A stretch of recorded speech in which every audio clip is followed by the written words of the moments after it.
భారతదేశంలో ఎన్ని union territories ఉన్నాయంటే ఏమంటారంటే తెలుగులో వచ్చేసి కేంద్రపాలిత ప్రాంతాలు అంటారు.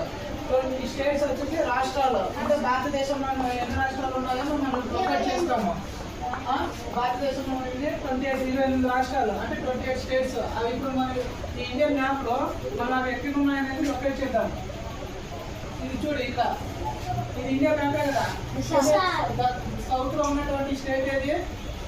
తమిళనాడు. మనం చూడు ఈజీగా మనం అంటే ఇండియాని 4 పార్ట్స్ గా డివైడ్ చేద్దాము. అంటే ఇది నార్త్ స్టేట్స్, ఇది నార్త్ ఇండియన్స్ అని, తర్వాత దీని సౌత్ ఇండియన్స్, ఈస్ట్, వెస్ట్. అట్లా ఇప్పుడు 4 పార్ట్స్ గా డివైడ్ చేస్తే ఇప్పుడు మనం ఐడెంటిఫై చేస్తామా లేదా?